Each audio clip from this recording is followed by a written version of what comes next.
Good evening. Thank you guys so much for being here tonight with us and for sharing this really exciting event. We are so thrilled to welcome you to RJ Julia and to the talk tonight between Liz Hobbs and Karen Olson. We'll start with Karen is going to be our moderator tonight.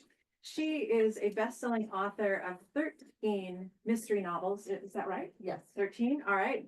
And her latest one is An Inconvenient Wife. As a best-selling author, what she's done with Inconvenient Wife is taken Henry VIII and made it a modern story with his sixth wife. And it's a mystery. It's a crime mystery. You can imagine there's a lot of crime. No, I have questions. And a headless body. And tonight, Liz Hobbs, which I have a feeling a lot of you know her, hails from this area, currently from Texas. And after a very successful romance series, she has delved into the start of a brand new mystery series, Misery Hates Company, with a brand new heroine. Very exciting. And it's already getting, I believe, great reviews, and we're so excited to have them here. They're going to be doing speaking tonight, and then there'll be a little bit of Q&A, so keep your questions for the end, and we can ask some questions. And then they will both be signing. We have a couple of books. I wish I had more, but we are sold out of Karen, so there's a couple. So welcome. Thank you very much. Yeah. Thank you. Thank you to RJ Julia and all the staff, and especially Sharon. So tell her I send my love because she is also a classmate of ours, and that's how I got up the temerity to come in and say hi, Sharon Ryan. Yeah. That's great. I think we might have all been in homeroom together. Olson, Ryan, Robinson. Oh yeah, probably. Probably. That's Thank you all for coming. I see many familiar faces that I'm just so thrilled to see, and some new ones too. And thank you all so much for coming. And to my friend Karen for being my emotional support mystery author this evening, and to having a conversation with me so I didn't have to do anything by myself. I guess we can start. We can start. So yes, and thank you to RJ Julia for having me come and talk with you about your book, which. Well, I hope we can talk about your book too, because I have questions. Okay, that's fine. I think the best description I can say of this book that I could not put down when I started reading it was it's Veronica Speedwell, if anyone is familiar with Deanna Rayburn's series, meets Rebecca. Because the gothic feel of this book is just, it's so creepy. I'm so glad. And it's wonderful. And it's interesting because when Liz sent me a copy of the book, she sent a separate piece of paper with the author's note that was not included in the galley copy that I got, talking about how she got her inspiration from Cold Comfort Farm, which was published, I think, in 1932. 1932, yes. And Stella maybe Gibbons. you can tell us a little bit more about how that inspired this book. The first inspiration for the book was really, I write from character. No matter what I'm writing, I always start with a character, and then I seem to figure out what kind of book suits them. So I thought of Marigold Manners first, and she was inspired by an illustration that was, I probably saw it on Pinterest, something like that. It was 1890s cover of Scrivener's magazine, and it was called The College Issue, and it had these Wellesley girls in their shirtwaists and puffy sleeves and berets with these sharp silhouettes and field hockey sticks and golf clubs and bicycles, just with their hands on their hips and nonchalant. And I thought, yeah, these girls, either they're burying the bodies themselves or they're finding the bodies before it's time to go to dinner. And they're going to suffer no fools. And I just thought, yeah, these girls, I want to write about these girls. And then I just sort of didn't quite know what to do with her.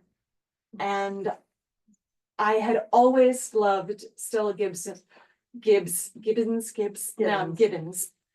1932 book called Cold Comfort Farm, which is a satire of rural life in England. But part of the satire is that she makes everything smooth and beautiful, and there are no dead bodies where you expect them. So that was her joke.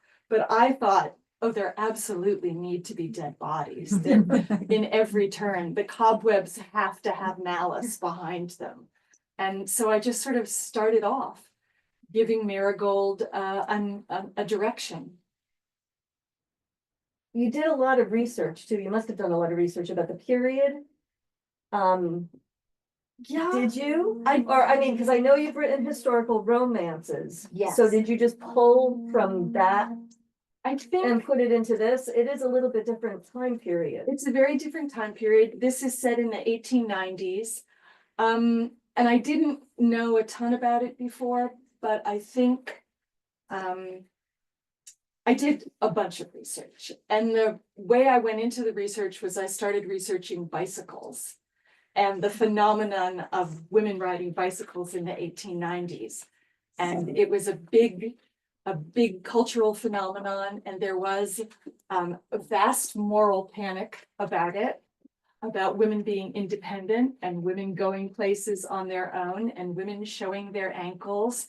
It gave rise to sort of the birth of sportswear for everyday women, not just country club class of women. It was a great equalizer. Susan B. Anthony has said that the greatest liberation of women came from the bicycle, but it's really the chain guard, just so you know. Without the chain guard, women probably wouldn't have taken up bicycling so quickly and with such great effect. But I started with the bicycles, and that sort of gave me a way into the character, and it really made it fun. It was never dry to have to do the research. It was just, I love doing research. I'd go down a rabbit hole if I could, but I stopped myself on occasion. Well, did you want to write a historical mystery? I mean, that's, I mean, I have historical characters, but I decided I didn't want to set anything during Tudor England because somebody would send me emails telling me I got something wrong. And Philip Gregory wrote that, so we don't need, or Hilary Mantel. A lot of people have written about his although Philippa Gregory is not a mystery writer, so, and her facts are, I would be the one writing her letters. Yes, you would. So that's, but you always, you started this saying, okay, it's definitely gonna be a historical. Absolutely. I think I've tried to write contemporary, and those of you who know me will not be surprised that my voice as a writer in contemporary comes off as very bossy. Yeah. and a little, and we don't like that. And my voice is really well suited to historicals. There's a little bit of a distance there, and there's a little bit of way I can play with language that I love about historicals. So it was always going to be a historical story of some sort. Well, Marigold's a little bossy. Yes, she is. So I get to take that out with her. So you can let her be bossy. Yes. And you don't have to be bossy. Now, she goes to see her relatives that she has never met. And they're a very interesting group of people that live on this island called Great Misery Island. And is it an actual location? It is an actual place. It is a very real place in Salem Sound off the coast of Massachusetts. And I have realized with this writing this book that it's everything that I know over all the years of my life combined together. Because I got the idea for the location from a former colleague of mine in archaeology, who is now the Massachusetts State archaeologist for underwater resources. And I was chatting with him 2 or 3 summers ago and said, I'm trying to find a really good, very New England-y. I really need this to be a very New England-y kind of book. And I had started to do some research here in the archives with another classmate, Nancy Weaver, who runs the archives. I don't know what her. Does she really? Yes, she does. Oh my gosh. I know. 1978 is really strong So in this. she's here too. She She's is here as oh well my in the archives, and she was helping me do research, but I couldn't find an island close enough to this area and I wanted an island because I wanted that remoteness. I wanted that sort of feeling of being alone and a little abandoned for my heroine. I really wanted her to be more than a fish out of water. I wanted her to be almost underwater in a way, but my friend, who is the Massachusetts State underwater archaeologist, said, hey, there's this great place, Great Misery. And then just the misery part of it, the name of it, just really fired up my imagination. And Have you been there? I have. I went out with my friend Dave, the Massachusetts State underwater archaeologist, whose board has sort of part of the governance of that. There is a trust that governs it now, but we went out together to see it. There's some wrecks out there that I could not work into the.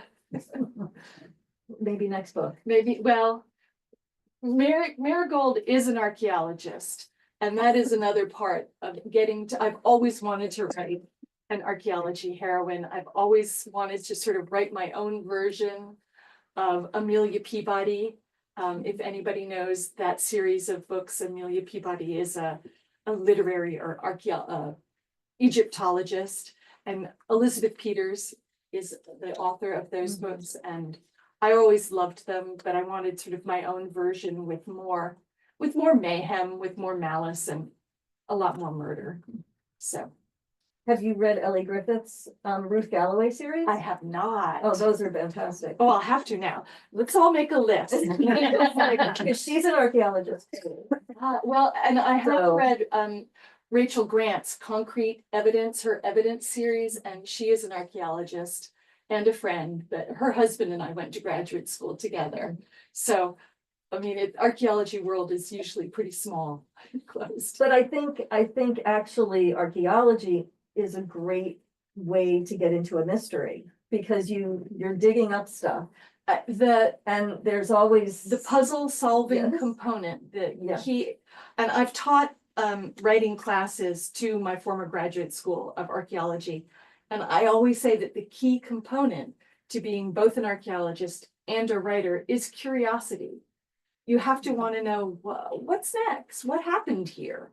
And I think that being an archaeologist has always fired my imagination, but it's always made me write because you're always trying to tell the narrative of what happened here. And that's no different in a mystery novel. No, that's true. So I think the skill set was really good preparation for wanting to write mysteries. I think there's a lot of it. I think people are surprised at how many your professions can turn into Yes. mystery writing. Yes. So, because I was a journalist, so I learned how to dig into things, although I did spend a lot of time at town hall looking at land records, which, It always know? comes down to love, land, or money. exactly, All of those things. It's always about those things. this is true. So, but I wanted to talk about your character names as well, Nice. because you have very, very interesting, old-fashioned names that I've never heard before. Okay. And I'm just wondering where those came from.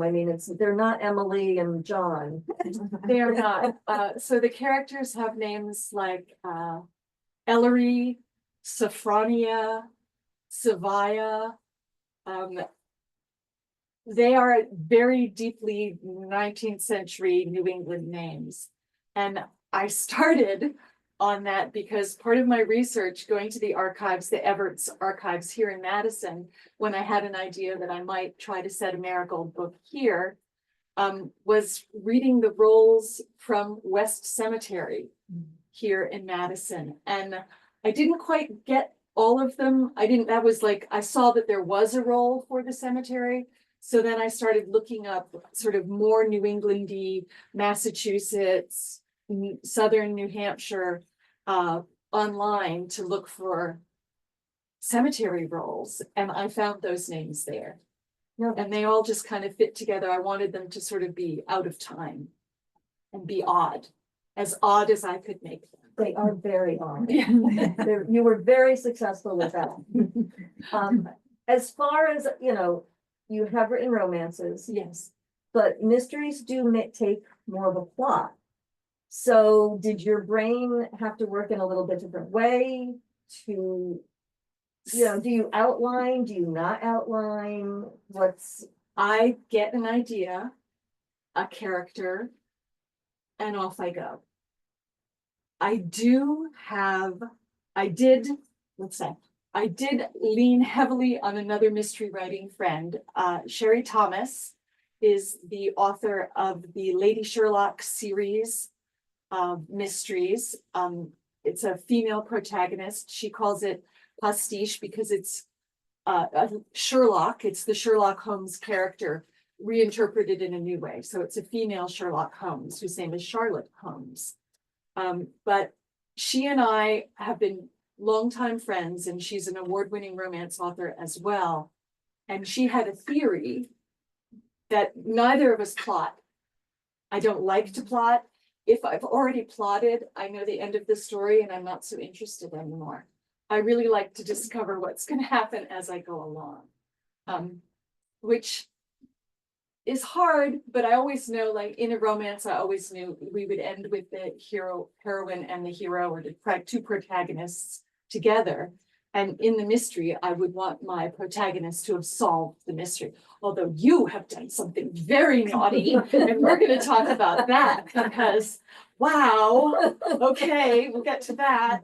She has not done that in her mystery because it's more of a thriller, I think. So it's more ambiguous. But anyway, I don't plot, but I use my friend's vaguely erotic squid theory, and that's what she calls it. And she says the tentacles all come off the giant squid, and some of them fall off, some of them are lies, but some of them touch back at the end. So that's kind of how I do it. And I think the biggest difference between writing romance and writing mysteries for me is that in a mystery, you can lie to the reader. You can have an unreliable narrative. You can have something, you can say a false thing, and you want to say false things, and you do not inform the reader whether that's true or not. In a romance, you really can't lie to the reader. They like to be in on the emotional truth of the story. So for me, that is the most fun about a mystery, is that I get to lie more, and that's really fun. It depends on the mysteries. Yeah. I mean, it depends, you know, there's a lot of unreliable narrators. That all happened, started with Gone Girl. That it became a huge trope in the mystery world. It's like, oh, we can have unreliable narrators Yes. now. But we just weren't as obvious. But that we weren't was the book that in the modern really era. brought it out in the mystery community. Yeah. But I'm with you, I don't plot either. Okay, great. Although the last chapter, I wrote that first. Ah, okay. So here, one of the things that I want to talk about is, for me, writing this mystery, I stuck with only my protagonist's point of view. So the book is only told from the point of view of Marigold Manners. In your book, you have 4 or more. I had to go back, and I was like, there's 4, not competing, but collaborative points of view, where we find out different layers as you switch between the different wives of Henry Tudor. Mm-hmm. So how did you come up with, did you know from the beginning you were going to have each one of them keep a point of view? Or did you come up to that as a better way to tell the story as it unfolded? For this is the first time I've ever done this, because all my other books are told from the first person, one character. Okay. That's it. So this was a complete departure for me, and I wanted to have the points of view of the different wives. I couldn't have 6 of them, because that's ridiculous. And I even thought I was pushing it with the 4th. With the diary. But I felt like I really needed to do that. And actually, in the sequel that I'm working on now. Okay, yay, this is another question. There is a sequel. There is a sequel, Brava. and that actually has one extra point of view. Oh, So. oh, now I'm intrigued. How many wives do we get? We still only get. How many wives did I go? 3 wives. Okay, So, no, 4, no, there's still 4 wives. okay. But The problem is, I'm very nervous about it because I'm very attached to the living wives, except for maybe one. But I think I wanna can give guess- it all I think I away. can guess that. But I'm worried about them. Because you end at the end of this on this super kicky spoiler that just sort of makes you, I gasped at the end when the person I least expected shows up. Well, How are you gonna reconcile? 50% of the readers on Goodreads thought it was great. I did, And I thought it was great. 50% thought it was the worst book they've ever read. No, Based only on that last chapter. no. They loved it until the last chapter. So it's sort of how you have to go into it. But it was on purpose. I did it on purpose. Well, I could tell, because you shocked me. I I was so It was excited. the ending I wanted, and it was going to be a standalone, and my agent said, no, I don't think so. I think your agent is wise. So now I'm halfway through writing a sequel. Very So nice. it's, yes. Do we have a title? Do we have a working title? No, see, that's another problem. See, An Inconvenient Wife was something that Henry VIII called Catherine of Aragon when he was trying for 7 years to divorce her. I have no, You'll find similar. I have no title for the next one. I'm just calling it Wives 2 Okay, right now, so. it'll come. you It know, always does Yeah, it'll happen. in the writing. We'll see. Yes, I had a long discussion with my agent about that this afternoon, and we couldn't come up with anything, so Okay. Well, I hopefully don't as wanna I'm writing something. Yeah, will I think it come will. to me, but it is. You know, it is very different to write a book from multiple points of view. Yes. Than just from one point of view. Because with the one point of view, you are kind of restricted Yes. as to what the reader is aware of. And what the reader, you know, you don't have any, you know, clues as to what other people are thinking or Yes. what is happening outside of that character. So that's a challenge in itself. It is, and I've really enjoyed it. I've really enjoyed it. It's felt very, I don't know if the word is freeing, and it's certainly not easier, but I've really enjoyed sinking into one character's voice. And that's been a lot of fun. And I've really loved the idea that I'm gonna get to stick with her for hopefully many more. So you have a second book coming. I do have a second book that is now just about a month ago, finally got contracted for. That's great. So I'm very excited. There will be a Marigold too. And do you have a title, or is it Marigold 2? And it's at the top of the document. It is MMM2, Yeah. MMM.2, but I think at the moment I'm calling it Murder Made Her Cautious. Oh, that's quite good. Okay, it'll work. No, I'm kind of sticking with my M words, I'll probably get malice in one, I'll probably get maelstrom in another, or.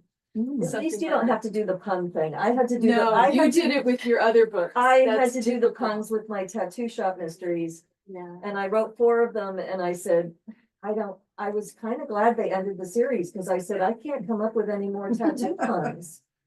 It just really.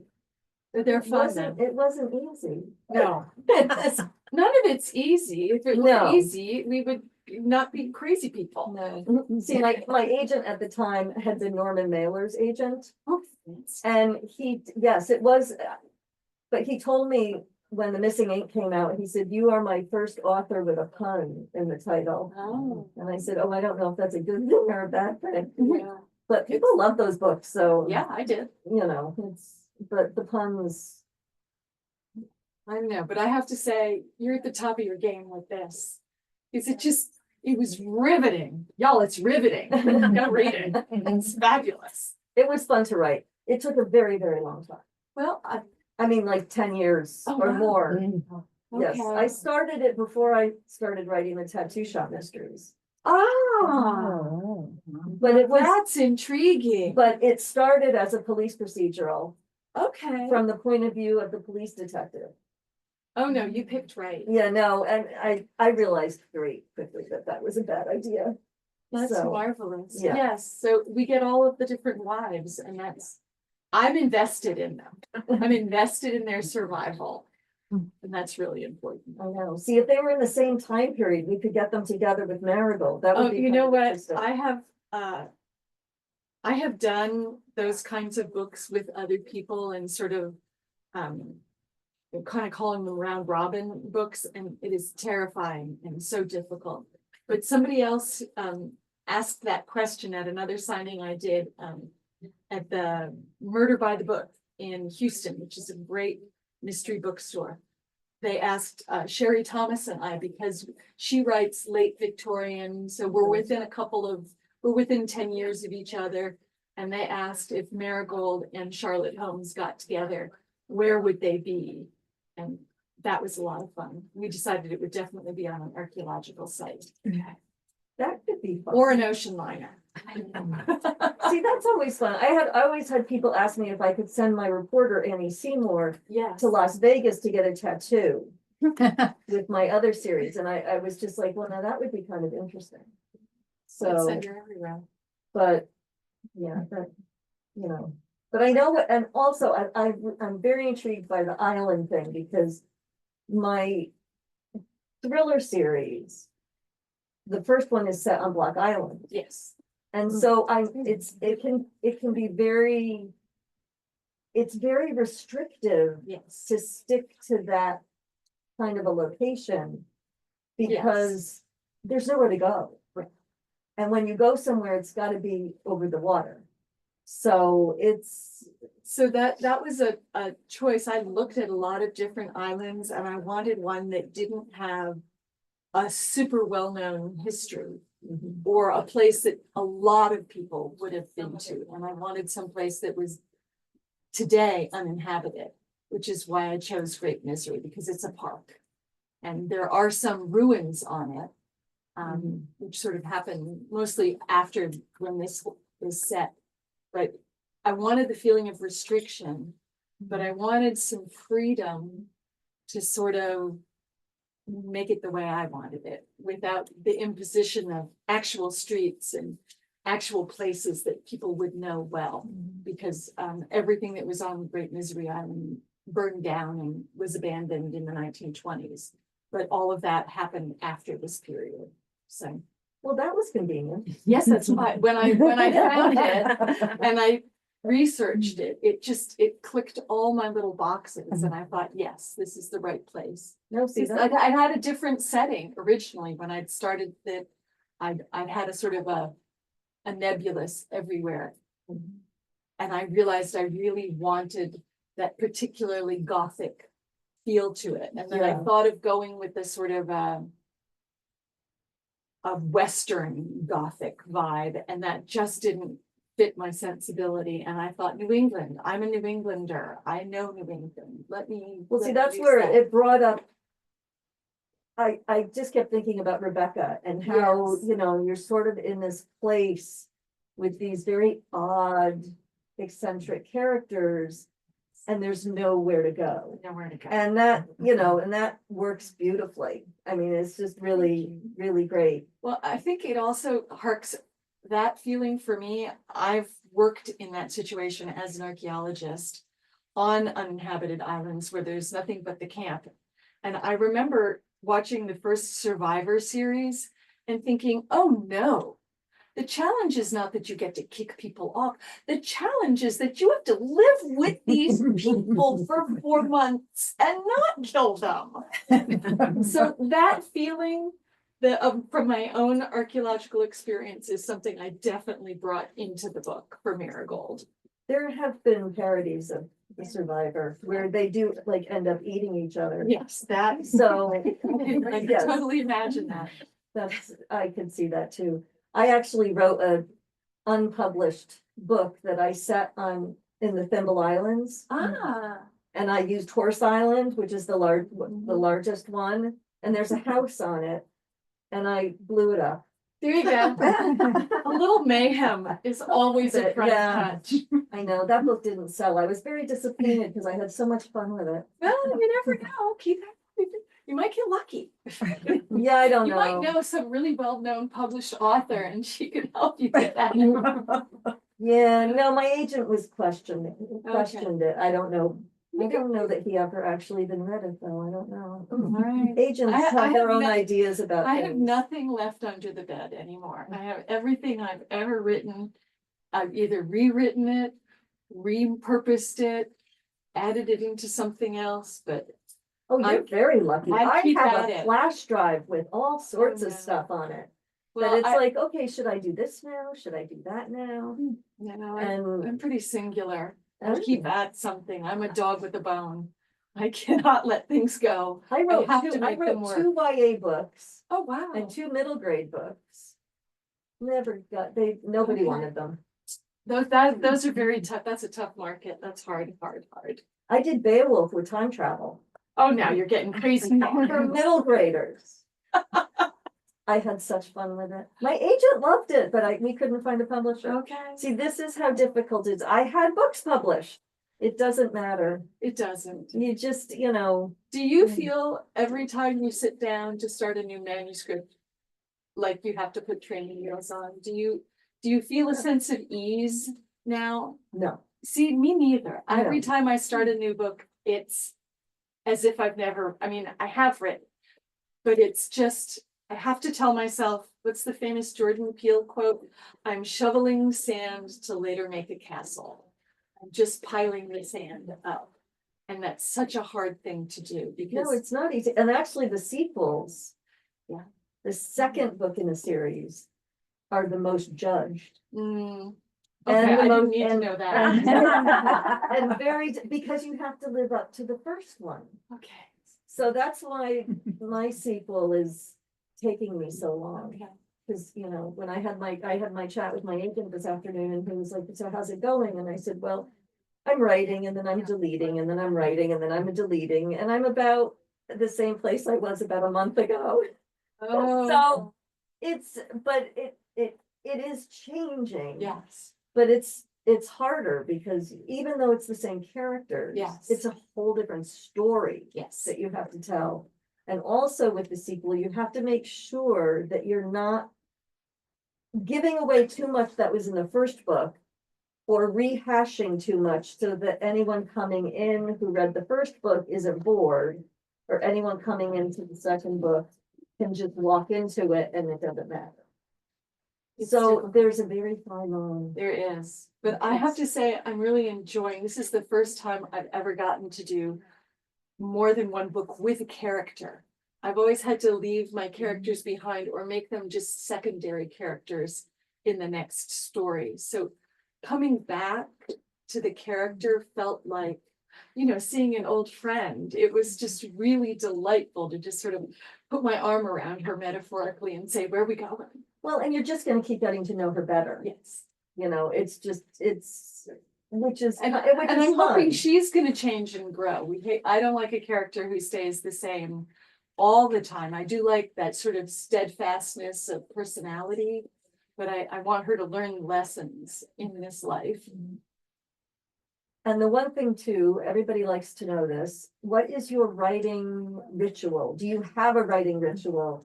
Or do you just write whenever you want to write? I kind of write whenever I can. I like to have a writing ritual. I like to wake up in the morning and do the New York Times spelling bee because it starts words in my brain. I like to have coffee immediately and do a crossword puzzle. then I walk my dogs, and at 9:30 sharp, I crack open my computer. On the good day when everything is off my calendar. I crack it open, I do my emails, and at 10 o'clock, I start writing. And I just usually try to leave myself the day before, like I'll write a big question and highlight it in the manuscript itself, so that I have some little prompt that jumps me into the story.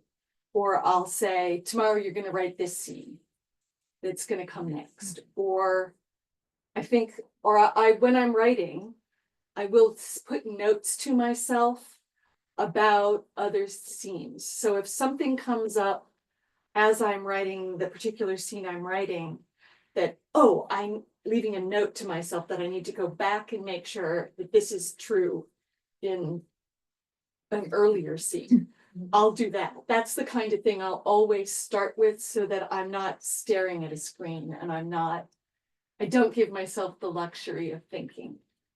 I just make myself, because that's dangerous.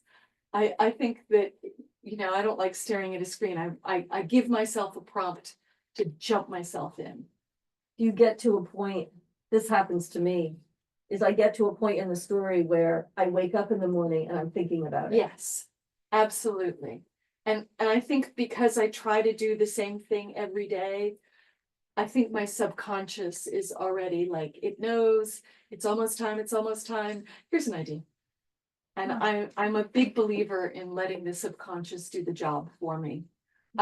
Things show up that, oh, that would be a great idea. Well, look how I set it up.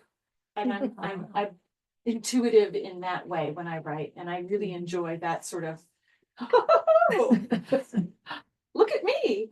Those are the days where I laugh out loud and do jumpy claps in my kitchen and then go back to work. I never jumpy clap. Oh, It's just a grueling process. I move around a lot when I write. I write standing up sometimes. I write in my bed sometimes. I take my computer almost everywhere I go.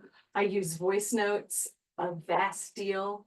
When I'm walking my dogs in the morning, Gilly and Brogue, who are my super duper stars on Instagram.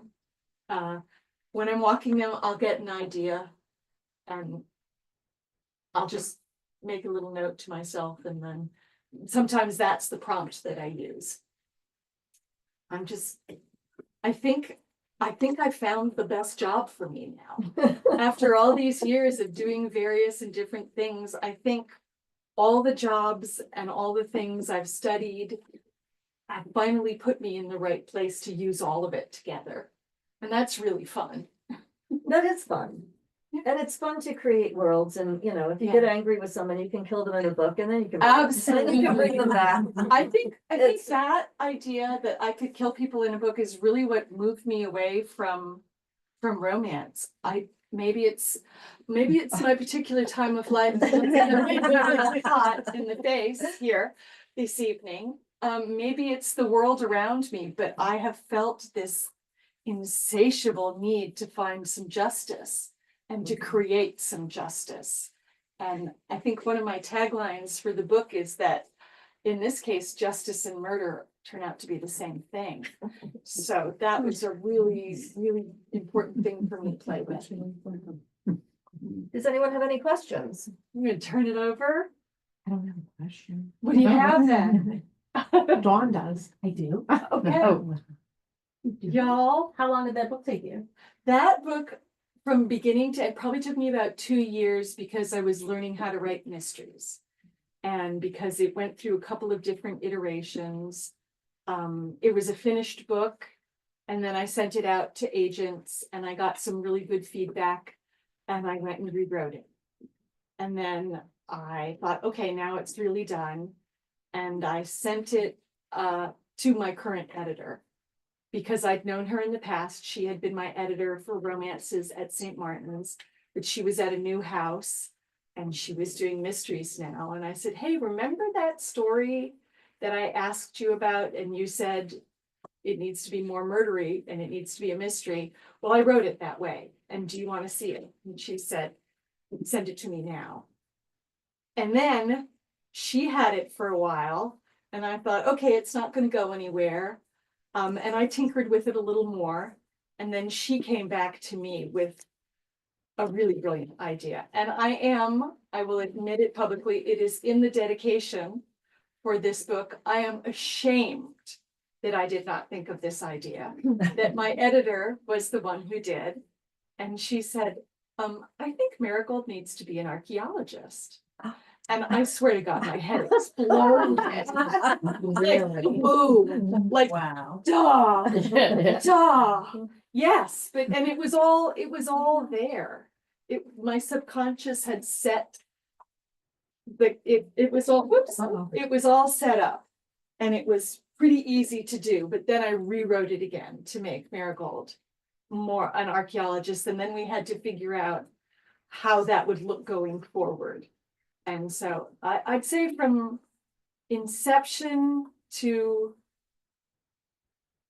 selling it for real, 2 years, which is a long time for me because I'm used to writing on sharper deadlines. And I have in the past turned out 100,000 page word book in 6 months. And it's deadly and super hard, but I can do it. And now I'm trying to do it again for the sequel. See, that's why the second one is Exactly, harder, because because you're on deadline. you have all this time to write the first one and you can take your time with it. But the Yes, second one, then there's a deadline there's a deadline. and you have to Yeah, produce but something. I'm pretty confident in it.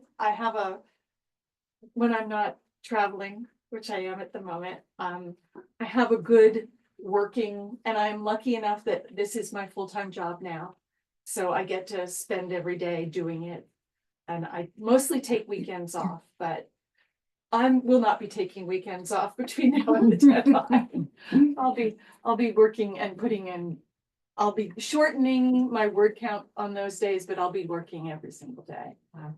Yeah, so. Well, you do have hints of a romance in here. I'm gonna call it a long-term romantic arc. Because that is one of the things with mysteries is there is romance.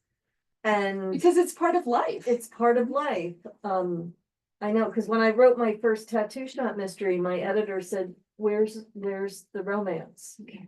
And I said, she's 30 years old. She has no boyfriend. She needs a boyfriend. Mhm. So there is it's funny because I have a friend who writes mysteries and he doesn't think any mystery should have romance whatsoever. Mhm. But he's a man Yeah. and he's gonna have fewer women readers because women like to see the romance. I think women like to see their own lives reflected in the stories they read. And I think relationships, whether or not they're romantic relationships or platonic relationships, friendships, I think deep relationships, found family is important to women. And I think they want to see that reflected in the book. But I really was very strong about not making even that relationship the focus of this woman's life. Because this was really very much a thing in the 1890s. The new woman of the 1890s eschewed marriage for, frankly, all of the reasons I see young women of my daughter's generation also eschewing marriage. That what good does it bring them? You know, there's a very famous quote from the 1890s where in the newspaper where they asked women why they weren't marrying, and she said, I already have a pet, I don't need another. And I think that seems to be within our lives and in the media and everywhere we look right now. And we are talking about the same things and the same moral panic about young women being on their own Well, God, see, that's one of the wonderful things about Veronica Speedwell. Yes. In Deanna Reborn's books, is we have Stoker, yes, who we is do. very hot. But they have a very, she's not marrying him, and they are Yes. together, Yes, but they don't get married. yes. They may at some point, maybe, I don't know. I doubt it. I don't know, and Um, I don't know what's going to happen to my pair either yet. I know that I know that they have deep regard, but I know that my heroine is steadfast. And I don't want to give away too much, but she's too much her own person. And she knows the legal ramifications in 1890 of not being her own person. And that's deeply important to her. And I think we're going to find her doing some suffrage work in the future very shortly. But again, I mean, that's sort of, I don't want to give her 15 years of, almost 20 years of 25. Oh, you're making me do mathematics. I'm a writer for a reason. So I would have to give her 25 years of frustration if I get her too involved in the It suffrage can all be movement. on her terms. Well, yep, we can. That's what she wants. She wants to live life on her own terms. And I really like that about her. And I like I'll have to say it, I saw a book talk that somebody sent me today, a young woman talking about that. On her review of this today, talking about how you wouldn't think that a girl from the 1890s would feel so present to me today. So I was thrilled by that. Well, and that's it really, exciting. yeah, it really, well, yes, it does. We can- I think we have one Is there a question. question? Have we? Hi, Lizzie. I met you, we were on the beach together about 20 years ago. About 20 years ago, when I was first writing my first book, our children were very little, and I would sit under the umbrella with a yellow pad, That's right. and Sounds you kept great. saying, "Oh, go ahead, I'll watch the kids." And I was like, "Yes." Well, I just thought it was so cool. That's where I want to start. So, I mean, I think this is amazing. Congratulations. I'm You're so very impressed. kind. Thank you. But I have two questions. So when did you know, because this is very hard. I mean, you have that same positive energy you had back then. It's all the same, but this is really hard what you're doing. And particularly at the beginning, when did you know that this was your thing, that you were really good at this? Because there's a lot, I mean, my brother's trying to write and Okay. he's got that stereotypical, you want to see my rejection letters, and he pulls out this huge Yes. box. So when did you know, and did you go to writers' workshops, or how did you sort of craft these voices? I think, like a lot of writers, I got lucky. So I started with the idea, I was doing archaeological research.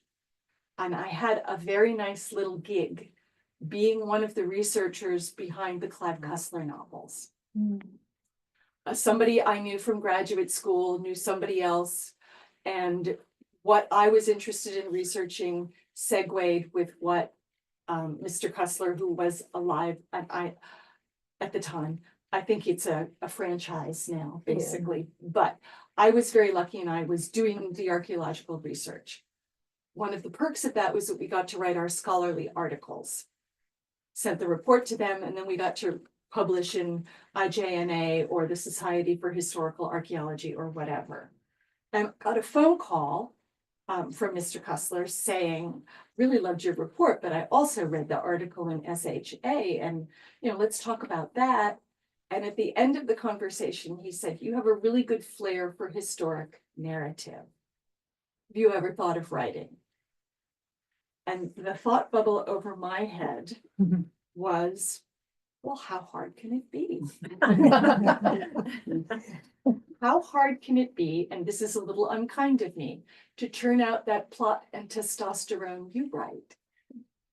Well, it turns out it's damn hard. It's damn hard no matter what you're writing and no matter for what audience. And frankly, I started writing romances because I read them the most at that time, and I thought it would be easy. It is devilishly difficult to write a book that reads like nothing. It's super hard. But I joined a writers group, and I had good mentors. I took classes, I went to workshops, and I submitted. I think this is the key for anybody. You have to open yourself wide open to criticism. And you have to learn to take the criticism well. And you have to learn to be constructive with what you're going to do with it. And for me, that was the earliest lesson I learned from other writers in the group I joined. And I don't think everybody gets that lesson, but that was the most important thing for me. Rewrite it, rework it. If somebody whose considered opinion is valuable to you, tells you something about your book, maybe you should think about how to take that on board and make that happen. So I became a rewriter and a resubmitter, and I put things into contests. And with my second manuscript, I won a contest. And that got me in front of an agent who took me on, and it got me in front of an editor who bought the book. So I was lucky, but I'd been working very hard to get lucky. You know, Ina Garten's book is downstairs. This is such a marvelous bookstore. There's everything you could possibly want to read. But what is the book called? Be Ready When the Luck Happens. I was ready because I'd worked really hard. And even if I hadn't been writing fiction, I'd been writing archaeology for a really long time. So I had narrative, and I'd had how to make a story out of what happened already in my brain. So So you won a contest. I So did I. you see, That's how I got published. it happens. Tell us what your contest was. It was a best first mystery contest for an imprint called Mysterious Press at Time Warner Books. There you go. I had been trying to sell my first book, which was Sacred Cows. Nobody wanted it. It kept getting rejected everywhere. I heard about this contest. I called my agent. I said, should I enter? He said, it won't hurt. It wasn't hurt. And I won. There you go. Very important. 500 submissions, Wow. and I won. And it got me published. Doesn't mean you stay published, This is also very true. but it got me in the door. Yeah. And, and you have to be on the lookout for opportunities like that, because there are opportunities like that out there. But if you're just sort of closed up in your own little room writing, Yes. you don't know that. You have to really be aware of And- what's and out there. And that was the days before the internet. Yes. So, My debut Now- was before the yeah, web was. now at least there's so much more Yeah. places where you can find things like this, Yes. which is great. So. Okay, well, I'm afraid we have to end it there. Okay. Thank you very much.